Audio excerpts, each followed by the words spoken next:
ఆదికాండము 1-3 అధ్యాయములు. మొదటి అధ్యాయము.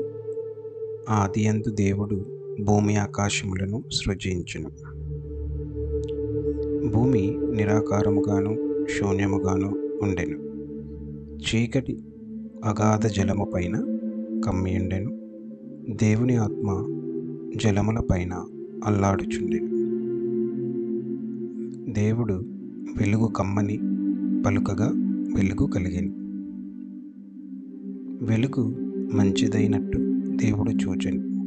దేవుడు వెలుగును చీకటిని వేరుపరచెను. దేవుడు వెలుగునకు పగలనియు చీకటికి రాత్రి అనియు పేరు పెట్టెను. అస్తమయమును ఉదయమును కలుగగా ఒక దినమాయెను. మరియు దేవుడు జలముల మధ్యనొక విశాలము కలిగి ఆ జలములను ఈ జలములను వేరుపరచును గాకని పలికెను.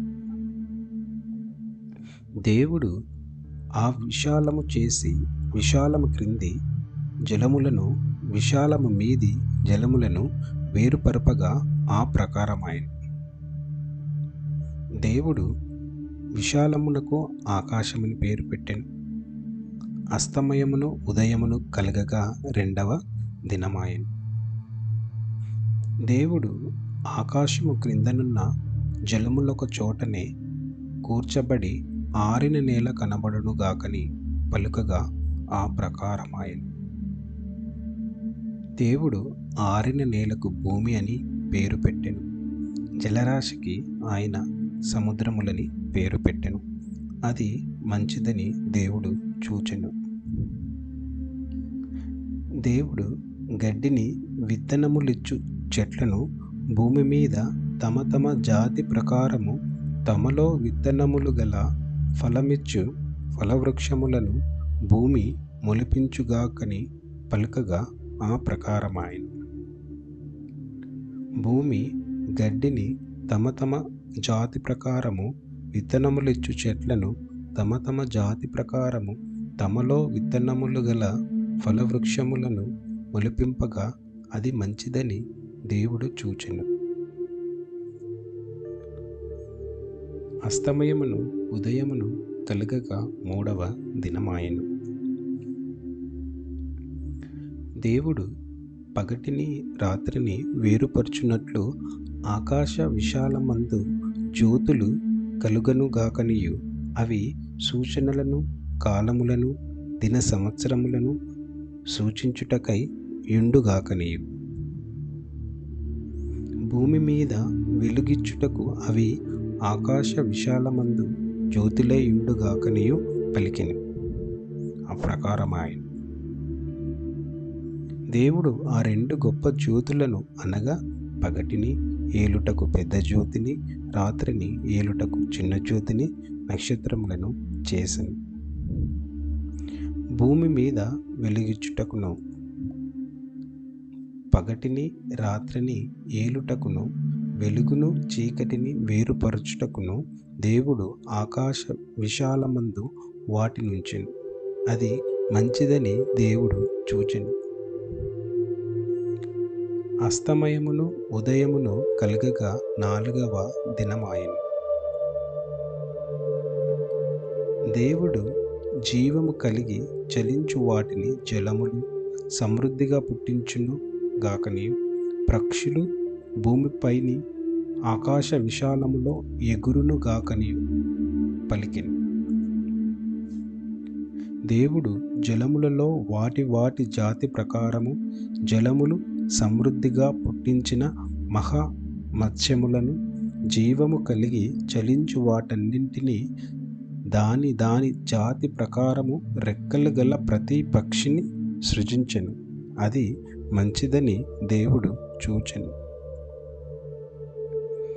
దేవుడు మీరు ఫలించి అభివృద్ధి పొంది సముద్ర జలములలో నిండి యుండుననియు పక్షులు భూమి మీద విస్తరించును కాకనియు వాటిని ఆశీర్వదించెను. అస్తమయమును ఉదయమును కలగగా ఐదవ దినమాయెను. దేవుడు వాటి వాటి జాతి ప్రకారము జీవము గల వాటిని అనగా వాటి వాటి జాతి ప్రకారము పశువులను, పురుగులను, అడవి జంతువులను భూమి పుట్టించుగాకని పలికెను. ఆ ప్రకారమాయెను. దేవుడు ఆయా జాతుల ప్రకారము అడవి జంతువులను, ఆయా జాతుల ప్రకారము పశువులను, ఆయా జాతుల ప్రకారము నేలను ప్రాకు ప్రతి పురుగును చేసెను. అది మంచిదని దేవుడు చూచెను. దేవుడు మన స్వరూపమందు మన పోలిక చొప్పున నరులను చేయుదుము. వారు సముద్రపు చేపలను, ఆకాశ పక్షులను, పశువులను, సమస్త భూమిని, భూమి మీద ప్రాకు ప్రతి జంతువును ఏలుదురుగాకనియు పలికెను. దేవుడు తన స్వరూపమందు నరుని సృజించెను. దేవుని స్వరూపమందు వాని సృజించెను. స్త్రీని గాను పురుషుని గాను వారిని సృజించెను. దేవుడు వారిని ఆశీర్వదించెను. ఎట్లనగా, మీరు ఫలించి అభివృద్ధి పొంది విస్తరించి భూమిని నిండించి దానిని లోపరుచుకొనుడి. సముద్రపు చేపలను, ఆకాశ పక్షులను, భూమి మీద ప్రాకు ప్రతి జీవిని ఏలుడని దేవుడు వారితో చెప్పెను. దేవుడు, ఇదిగో భూమి మీదనున్న విత్తనములిచ్చు ప్రతి చెట్టును, విత్తనములిచ్చు వృక్ష ఫలములు గల ప్రతి వృక్షమును మీకిచ్చి ఉన్నాను. అవి మీకు ఆహారమగును.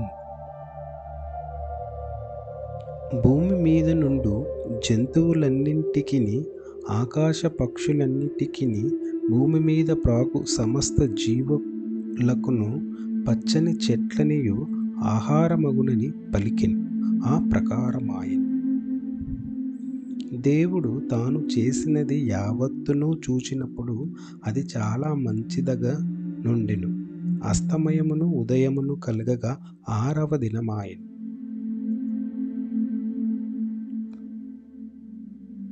దేవుడు సృష్టి మొదటి రోజు ఏది సృష్టించాడు?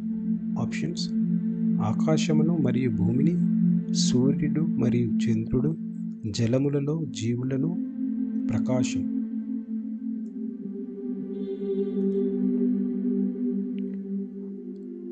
ఆదికాండము 2వ అధ్యాయం. ఆకాశమును భూమియు వాటిలో నున్న సమస్త సమూహమును సంపూర్తి చేయబడెను. దేవుడు తాను చేసిన తన పని 7వ దినములోగా సంపూర్తి చేసి, తాను చేసిన తన పని ఎంతటి నుండి 7వ దినమున విశ్రమించెను.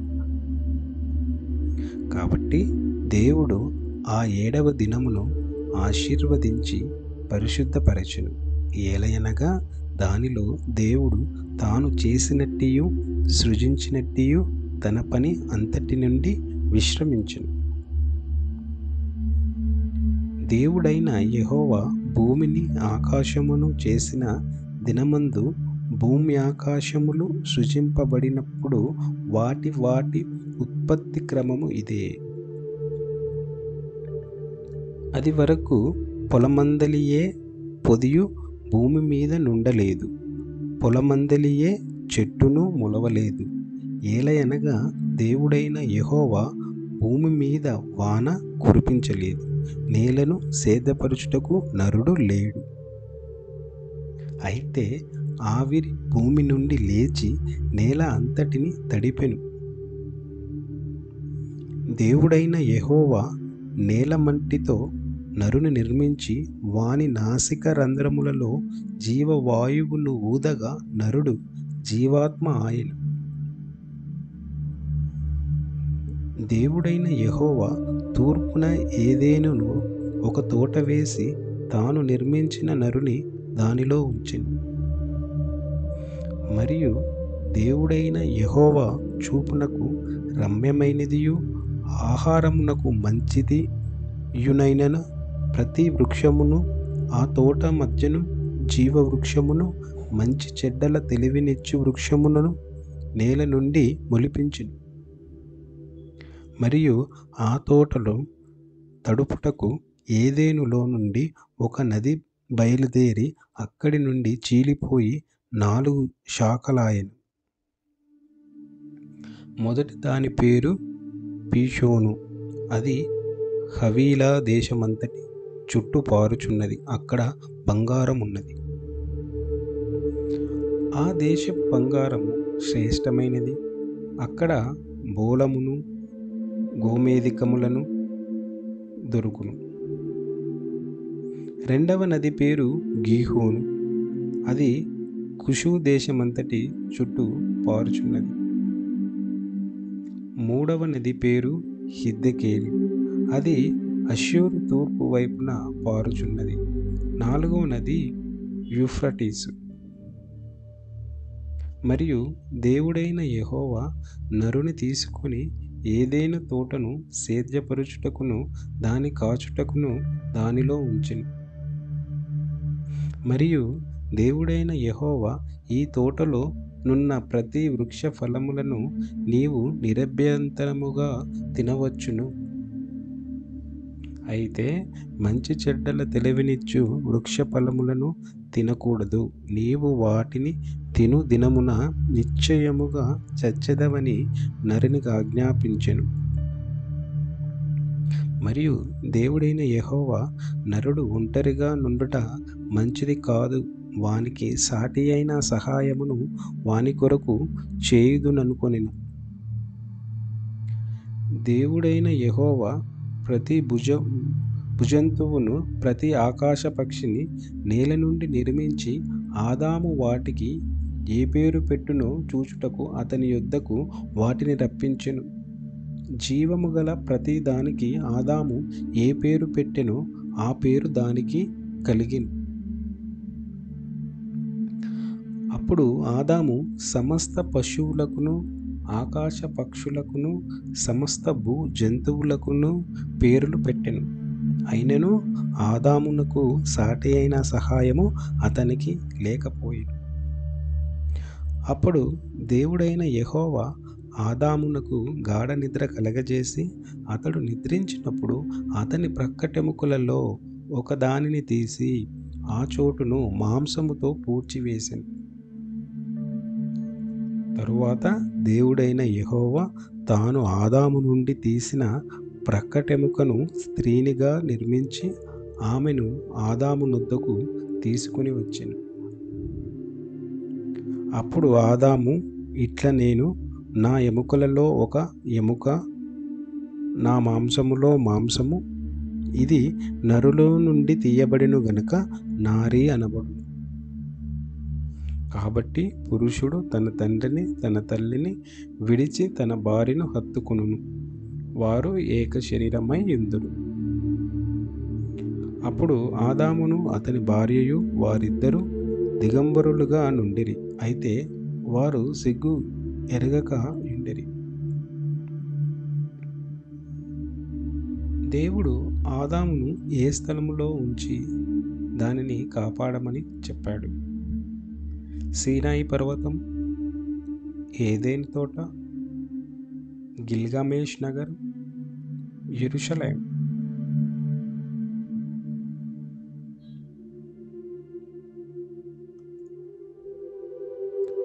ఆదికాండము 3వ అధ్యాయం. దేవుడైన యెహోవా చేసిన సమస్త భూ జంతువులలో సర్పము యుక్తిగలదై ఉండెను. అది ఆ స్త్రీతో, ఇది నిజమా? ఈ తోట చెట్లలో దేని ఫలమునైనను మీరు తినకూడదని దేవుడు చెప్పెనా అని అడిగెను. అందుకు స్త్రీ, ఈ తోట చెట్ల ఫలములను మేము తినవచ్చును. అయితే తోట మధ్య ఉన్న చెట్టు ఫలములను గూర్చి దేవుడు మీరు చావకుండునట్లు వాటిని తినకూడదనియు వాటిని ముట్టకూడదనియు చెప్పనని సర్పముతో అనెను.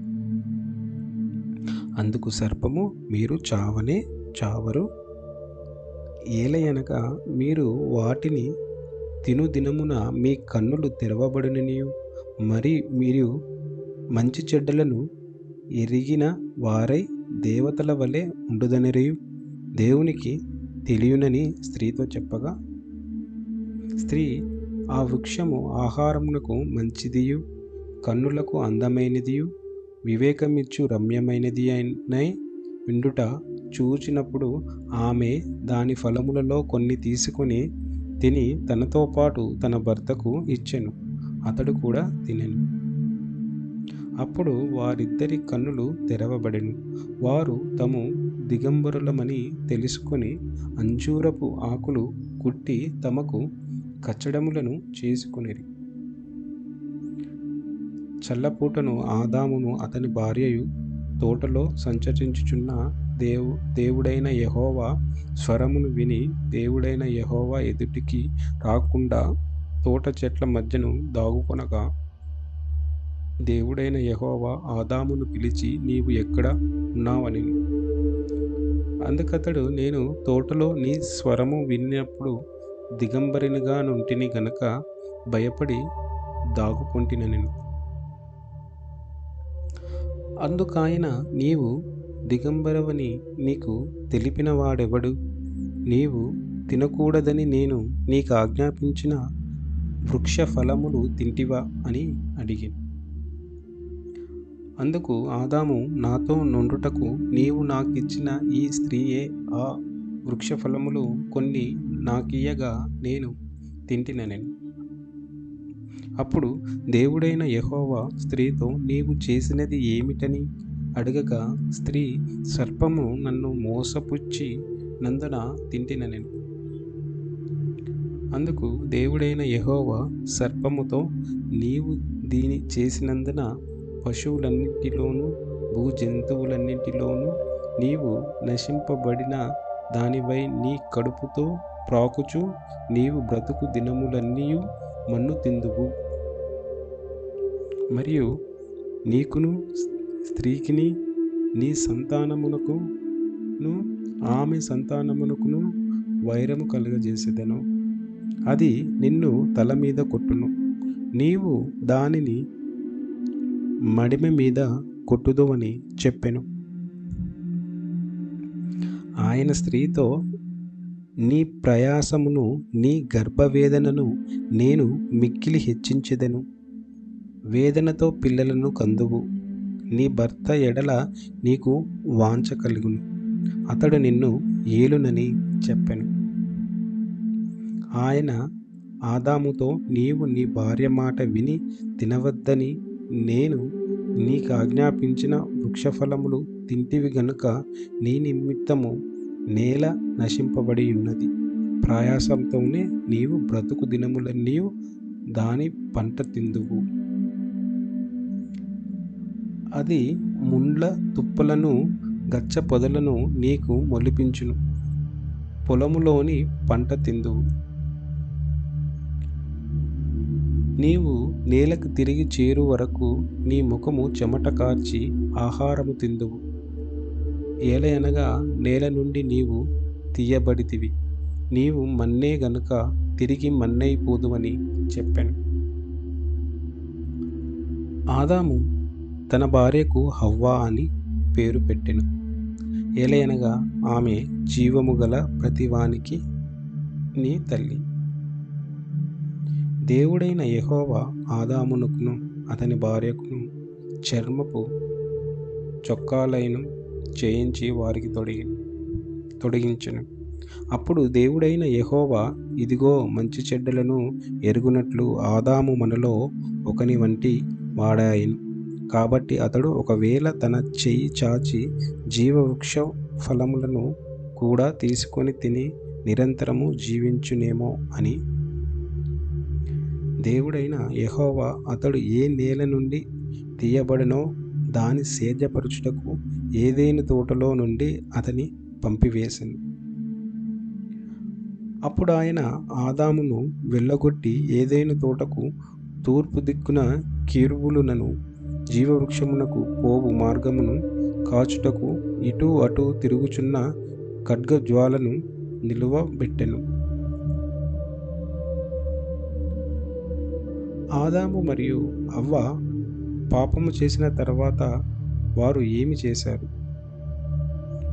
పారిపోయారు. దేవుని ముందుకు వచ్చి క్షమాపణ అడిగారు. తమ నగ్నతను తెలుసుకొని ఆకు వస్త్రములు కట్టుకున్నారు. ఒక బలిపీఠము నిర్మించారు.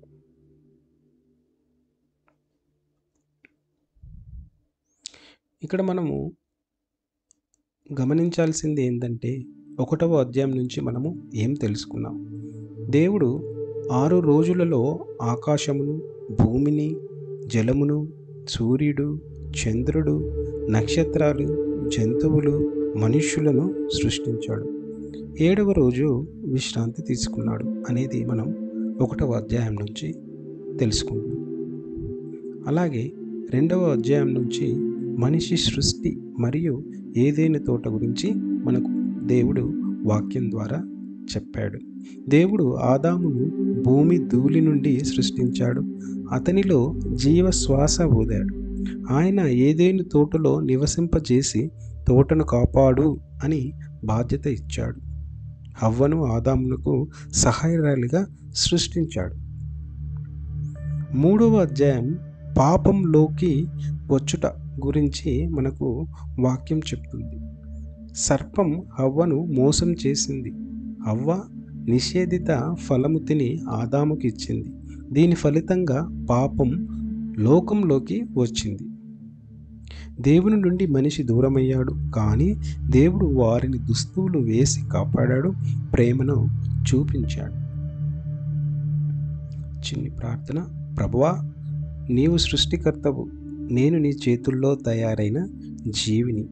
నా తప్పుల నుండి నన్ను రక్షించుము, నీ చిత్తములో నడిపించుము. ఆమేన్.